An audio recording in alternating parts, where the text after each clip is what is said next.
From Hollywood, it's time now for...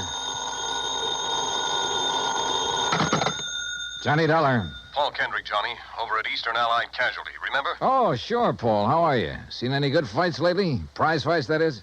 Yeah, the championship bout at the stadium over in Mulville last week. Were you there? No, I had to miss it. But it didn't miss me. Huh? The minute Georgie hit the canvas in that fourth round, it cost me $50. Johnny, do you remember Al Coronado? Are you kidding? I've watched that boy come up from the Golden Gloves. Well, he fought in one of the preliminary bouts. I know. I lost on him, too. $20. Come on over, will you? And I'll tell you why the company may lose $50,000 on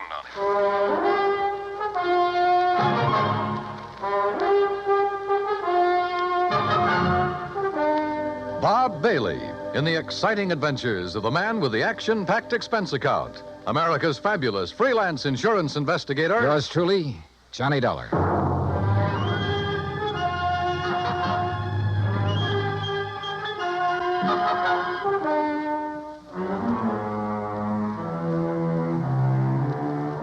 Expense account submitted by Special Investigator Johnny Dollar to Eastern Allied Casualty Insurance Company, 422 Spidal Building, Hartford, Connecticut.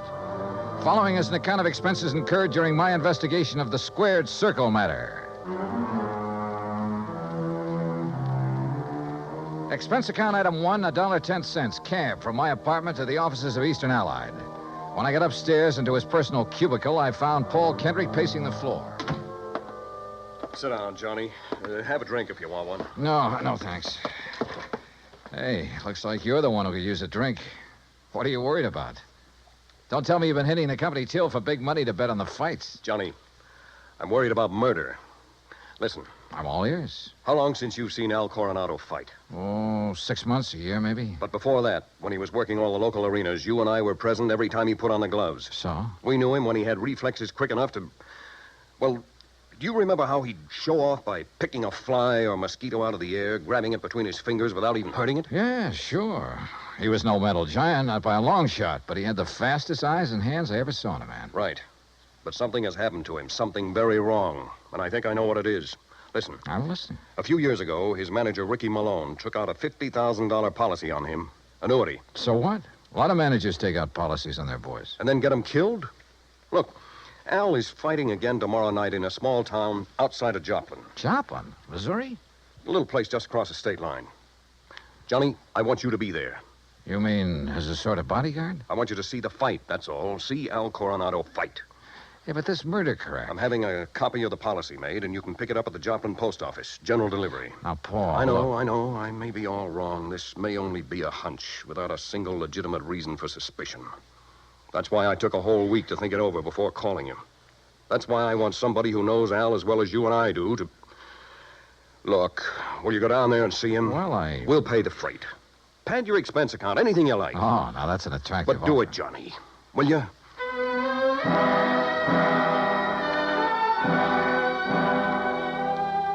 Item 2, another $1.10 back to my apartment to pack. Item 3, $124 even. Plane fare and incidentals to Joplin. By your leave, Paul, the incidentals included a new sports shirt loud enough to startle the whole state of Arizona, an extra pack of razor blades, and a new toothbrush. Also, item 4, $3, flowers for the stewardess, who managed to find me an extra bottle of champagne. I arrived at Joplin shortly before noon, and after checking into a hotel, found that by some miracle, a copy of Al's policy was waiting for me at the post office. A quick glance at it brings up item 5, $4.25 phone call. What do you mean, holding out on you? I thought you said Ricky Malone took out the policy. He did, and pays all the premiums. But the beneficiary named is Frankie Fortina. Now, who's he? I don't know yet. Well, his address is in New York City. You better look him up, will you? I've been trying to. But the last time Fortina was at the address on the policy, it was a racetrack bookie joint. Oh, so that's why you're worried. Well, that's one reason. Well, if you learn anything about him, let me know, will you? I'm staying at the Beverly Arms. Okay, Johnny. Johnny. Yeah? Call me again, will you? After the fight tonight. Sure.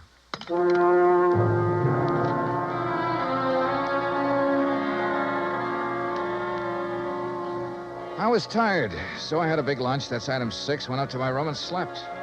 I overslept. It was nearly 9 o'clock when I woke up, so I grabbed a cab. That's item 7, and went out to the arena in the nearby town of Mount Alba. For $5, item 8, I managed to get a seat at ringside in time to catch the end of the last preliminary. The winner in 1 minute, 10 The program seconds told me of the third Al was round, the scheduled for boy the main from event Torino, Ray against some Kempersky. local boy named Rafe Cummings. And now, I never heard of him, in the main and I doubt if anybody outside of bout, the Tucson idol ever Arizona's had. Cactus Country at I understood why when he 184 stepped into the ring. Rafe This kid looked like the rankest kind of amateur. His opponent in the Strong, black corner sure, from and in good Connecticut condition, weighs but clumsy. 181 He almost tripped over his own Coronado. size 15 feet. Judges for this fight And it was will be no Tom act to Hamlin fool and an Pete opponent Marshall, either. timer Rob McKinley. Al, when he came in, looked as good as ever. Reader. He gave me a quick glance of recognition, though I'm sure he knew nothing about me except possibly my name. At the opening bell, he came out fast. All the old speed and timing were there. Faint weave and flick out that light, but punishing left. Same old pattern, same old... Oh, wait a minute. Those quick left jabs were only landing about 1 and 4. As though he touched Cummings only when the clumsy ox happened to walk into him. But because of his speed, Al took nothing but a few light ones on the body. He kept his face well out of reach. Oh, yeah, his timing was perfect, but his aim was terrible. Every time he shot out his fist, he was 3-4 inches wide. Then a funny thing happened. At the end of the round, when Al went back to his corner, and remember, Rafe had only tapped him a few times on the body. When he went back to his corner and started to sit down, he almost missed the stool. Would have if one of the seconds hadn't aimed it under him. Funny. The second round got underway the same as the first. Al was all speed, dodging, weaving, keeping his face out of the way. But again, he wasn't hitting his mark. And then it happened. He missed Cummings wide, then practically ran into his glove, catching it hard in the cheek, and down he went. Why, there wasn't enough steam behind Cummings' glove to hurt him. But Al took the count. He'd been hurt by that tap on the face. Then another thing. The second he was counted out, his handlers practically hauled him out of the ring and back to his dressing room. And believe me, Al looked terrible. His eyes had a strange, almost far-away look, as though that little smack had knocked his brains loose. My seat was on the far side of the ring, but I elbowed my way through the crowd and back to the row of dressing rooms in a hallway built on one end of the building. Al Coronado. I told you on the way up the aisle, Doc. Huh? We don't need you. The boy's all right. Go on, Doc. Beat it. You hear me, Doc? Listen, this is Johnny Dollar. Huh? Old fan of Al's from Hartford. I want to see him. Some other time. No, now, right away. Come on, open up. I said some other time. Don't you understand? We're pulling out of this, Berg, and we ain't got time to stand around and talk. Now, look, buddy. Malone's the name. I'm Al's manager, see? And when I say get out, I mean vamoose. Al, are you okay, boy? This is Johnny Dollar. Oh, no, you don't. Brother, that's where you're wrong. Hey, Al. Al. Good Lord, Al, what's the matter with you? Hello, Johnny. Hey, Al, look at me. No, I mean straight at me. Here. Al. I'm all right, Johnny. You're in bad shape. You should never have fought tonight. Oh, that's all right. Where are your seconds, your trainer? Ricky, he don't let nobody in after fight. Look, Al, can you get up off that table, stand up and walk? Oh, sure, Johnny. Then come on. I'm taking you out of here to No, a doctor. Johnny. Easy, Al. No, look behind Al, you, Rick. please, He's come on. up. He's got it. You bet I am, Dollar.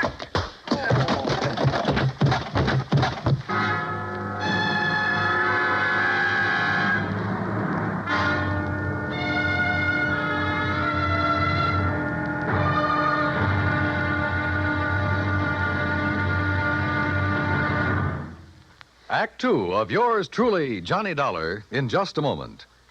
Each Monday through Friday evening, most of these same stations bring you the Amos and Andy Music Hall. Variety entertainment at its best. For top songs, informal visits with top stars, and for a never-ending supply of fun, turn your home into the Amos and Andy Music Hall 5 nights a week. Now, Act two of yours truly, Johnny Dollar, and the Squared Circle Matter.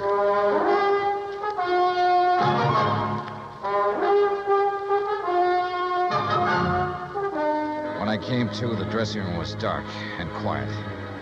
After carefully falling off the table where they'd left me, I groped my way to the light switch, stumbling incidentally over the remains of the chair Ricky Malone had used on me. It was well after midnight, so I left by the dressing room window. The second I reached my hotel room, I put through a long-distance call, hoping Paul Kendrick would be in bed. He was. Yeah. Hello? Johnny Dollar. And, Paul, you're right. It'll be murder unless I can stop it. Hey, you awake? Oh, you mean Al Coronado. What's happened, Johnny? Plenty. And listen, that boy is more than punch drunk. He's had a brain injury of some kind. I'll bet on it. That's what I was afraid The of. tap on the face that knocked him out tonight wasn't enough to hurt a kitten. But a good solid blow would probably kill him. That's why he kept protecting his face. But That Ricky Malone is making him keep on? Who else? I just met the gentleman, by the way. Well, what'd he say? Did you question him? Before I could, he cracked me over the head with a chair. Where is he now? Oh, I don't know. What are you going to do? See if the police can track them down. Malone said something about leaving town right away. Keep after him. Did you read that policy carefully? You kidding? I haven't had time. It's an annuity. That much I saw. Beginning in 3 or 4 years, it'll pay Al a nice little income for the rest of his life, if he survives. But the beneficiary named. Yes, Frankie Fortina, who gets the full face value of the policy if Al dies. Johnny. Yeah? I got a rundown on Fortina. You said he was a bookie at one time. That was the least of his crimes. He has a record as long as your arm. As I see it, he owns Al Coronado. Then you're probably thinking what I am. But Al hasn't been doing so well lately. He's taken a big drop in class. Isn't making the purses he used to. You know that? Yes. The ANBA keeps a complete record. So with this injury to his brain, the only way Fortina can clean up on him is by seeing him dead. That's right.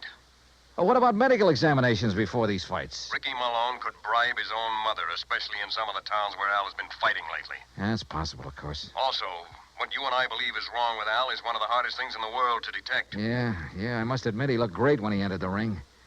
Okay, Paul, one thing's in our favor. Neither Al nor Ricky Malone knows who I am, outside of being a fight fan. Just so Fortina doesn't learn different. Where is Fortina, by the way? I don't know.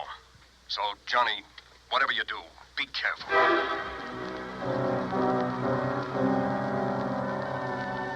Expense account item 9, $370 for a couple of phone calls, some breakfast, then a taxi to police headquarters. I'll say this for the Joplin police. When they go into action, they really get things done. Within less than 2 hours, Sergeant Danny Ruskin dug up all the information I wanted. Well, that ties in with what Conroy found out at the airport. Now, that does it, Herm. Thanks very much. Something? And I think it gives us the whole story, Johnny.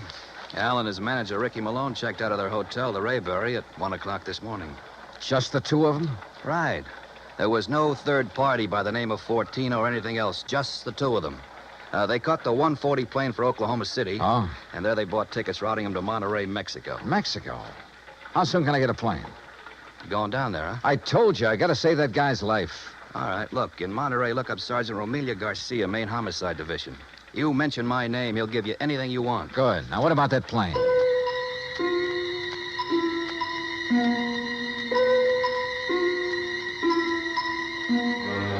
The deal on plane connections turned out to be bad. The best time I could make was by way of El Paso. That's item 10, $127, including incidentals. I finally pulled into Monterey shortly after 8 p.m. I parked my bag at the airport, taxied into town. Item 11, I went straight to main headquarters of the Policia.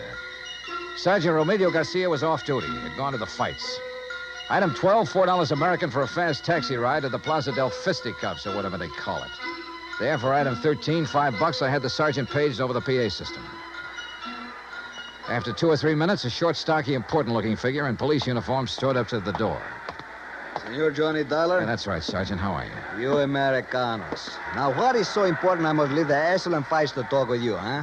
The possible murder of an American fighter right here in your own ring. So what is that to be excited about? Something that happens all the time. It's because the Mexican fight is more better than the Americano fight. So if that is all it is bothering Incidentally, you... Sergeant Danny Ruskin of the Joplin Police. Sergeant Danny. Why do you not say so at the beginning? Well, you didn't give me much of a chance. How is it, my good friend, Sergeant Danny? Pues it's too long IFC here. Yeah, well, look. Excellent man, Sergeant Danny. When I have trouble with one of our Mexican nationals who escape across the border and go all the way to Missouri, Joplin, it's Sergeant Danny who... But you have a problem, huh? Yeah. A fighter named of Al Coronado. Coronado. Oh, but of course, tomorrow night he is fighting here, and he will lose. Why do you say that? Come, look. Here on the, what you call, a billboard, a picture of the man he is to fight. So, El Toro Negro. That sounds more like the name of a bull than a... Holy... See, big man, is he not? Is this picture real? 240 pounds, senor. But Al Coronado only weighs in at 181. See, El Toro, big man. And Senor Dollar, he is a killer, our best. 3 men he's knocked out of the ring. But nobody hurts him, so no wonder you worried. Sergeant, unless you and I can stop it, that won't be a fight tomorrow night. It'll be a premeditated, cold-blooded killing. Oh? How so?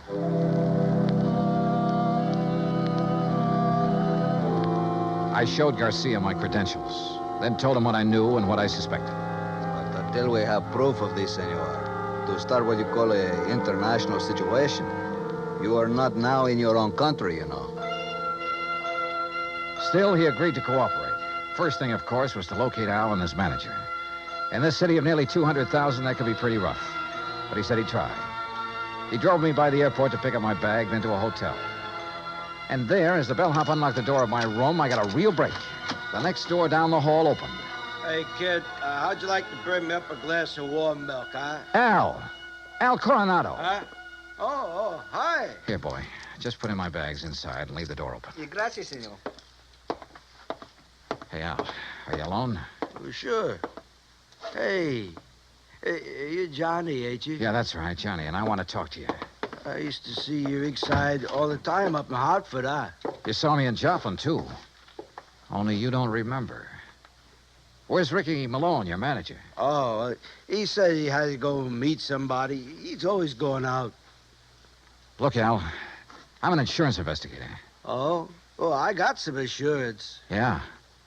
One more fight and somebody's going to collect it. No, Johnny, that's my retiring money. The only one who'll retire on it is Frankie Fortina. Hey, Frankie, he's my owner. You know him? Hey, who takes all the aspirin around here? Me. I get a lot of headaches all the time. But maybe that's why I ain't been hitting so good lately. Yeah. Here, catch this bottle. Hey, now... now look what you did. No, Al, you look what you did. You missed that bottle by 3 inches. For the same reason you haven't been hitting well, why you have these headaches. All right, I'll give it to you straight. You've had a brain injury, Al. One good wallop on that head will kill you. And that's just what Ricky and Fortina want. No. Ricky always says to keep my head protected, so you must be wrong. Am I? Well, Ricky's good to me. Why, you numbskull, he's trying to get you killed. Johnny, you're all wrong. You know the man you're up against tomorrow night? Well, I know his name. Well, he's the one scheduled to finish you off. Johnny, I don't believe that. Al, listen, you gotta believe it. Now, where's the Here. Who you gonna call? Hello, this is an emergency. Get me Sergeant Romilio Garcia at Central Police Headquarters. Cops? That's right, Al, and a doctor. No, Ricky says to stay away from doctors. All they do All is they can do is stop you from ever fighting again. And that would make you worth just $50,000 less to Frankie Sergeant Johnny Dollar. I found Al. Hotel room right next to mine, room 915. Bring a doctor, a brain specialist if you can, even if you have to drag him out of bed. Oh, look, we'll fight the international situation when we come to it. You get a doctor up here, you hear me? You hang up or I'll blow your head off. Well, Mr. Fortina, I believe. Frisk him, Ricky. Sure, boss. He's clean. Huh? I hate to shoot an unarmed man, Dollar, but if you make one phony move... So you know who I am, huh? Well, Ricky here may be stupid in some ways, but he had sense enough to call me from Joplin after you broke in on him there. Finding out what you're up to wasn't difficult. Finding out what you're up to wasn't very tough either, Fortina. But it's all over. Not for me, Dollar. That's where you're wrong. That phone call I made was to the police. I know, to Central Headquarters. That's over 3 miles from here. By the time your sergeant finds a doctor and gets here, you'll be dead. And I will be gone. Have you forgotten that you have a border to cross, You Fortina? think I'm stupid? Frankie Fortina has never been here. Has never been even in Mexico. Because my tourist card reads Charles Edward Smith. And since the next plane leaves for the States in about 20 minutes, Ricky... Yeah, boss? I think Mr. Dollar had better have an accident. Fall out of the window, perhaps. Oh, now, wait a minute, What? boss. I mean, well... Listen to me, Malone. I had 2 reasons for coming down here. To see if you were right about Dollar and to make sure of that fight tomorrow. You've been stalling with Al. You've taken too long. The heat is on up north. I need the dough. I told you, boss, that El Toro will do it tomorrow. fellas, Shut up. And look, if you take care of Dollar, what about me? What? Maybe you can get back to the States, but me, with Dollar laying dead here, and if Al talks... Al won't talk. You won't either. Frankie. Dollar has given us a perfect setup. He came here to Al's room. You found him here. You had a fight. Dollar ends up in the street below. But what happens to me Haven't then? I always taken care of you in the past when you were working for me? You know what will happen if you ever try to cross me. No, All right, listen, all right, Frankie. all right. I have contacts down here. I have plenty of them. I have lawyers, good ones. It's going to be self-defense, pure and simple. But what if Al talks? I told you before, Ricky. You've taken too long with him. Frankie, listen. While I hold this gun, you're going to take care of Al, too. The way you should have a long, long time ago in his fights. I don't No, understand. no, listen to me, Frankie. You listen. I can't You've been do in it. this whole thing just as deep as I have, and deeper. Because you're the one who's kept Al fighting. You've paid off all those phony medicos. You set him up for this El Toro tomorrow night. You'll do it, Ricky. No. Then I'll use the gun on all three of you. Frankie. You're out of your mind, Fortina. Am I? It'll still look like a fight between you and Ricky. Boss. Al just happened to get hit accidentally by the gun that will be found beside your body. Boss. Hmm? Boss, I'll do it. You bet you will. I'll do anything you say if you'll just help me get out of it. Okay. Go ahead. Dollar is first. And, brother, if you think it's going to be It's easy. either the window or this gun, Dollar. So far as you're concerned, I don't care which. Go on, Ricky. Okay, Just remember, boss. your own life depends on it. You bet I... Play dirty, will you? The window, Ricky. The window, I said. Remember, it's your own life, Ricky.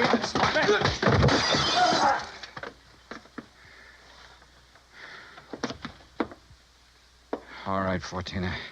So you have got a gun. Al. Yeah, Johnny, I hit him. Well, don't be. Si, Senor Dollar, with one very fine, clean left hook. While Fortino was watching you and the unfortunate Ricky.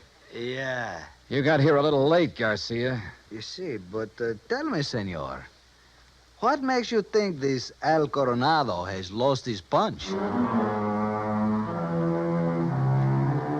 Expense account item 13, $100. Legal expense, mainly a deposition for a lawyer to take to court. Just how Garcia got me out of having to stay in Monterey for a hearing, I will never know, but he did. As for Al Coronado, I suggest the company make some adjustment in his policy that'll permit paying his annuities immediately. And why not? The company should have investigated more thoroughly before issuing this policy anyway. And if it doesn't show a little heart, but I'm sure it will. Item 14, $224.50. Hotel and incidentals and transportation back to Hartford. Expense account total, $491.20. Yours truly, Johnny Dollar.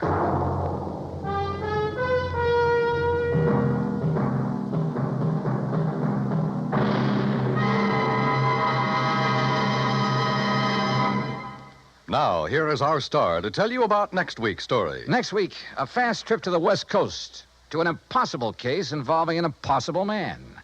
Join us, won't you? Yours truly, Johnny Dollar. Yours truly, Johnny Dollar, starring Bob Bailey, originates in Hollywood. It is produced and directed by Jack Johnstone, who also wrote tonight's story.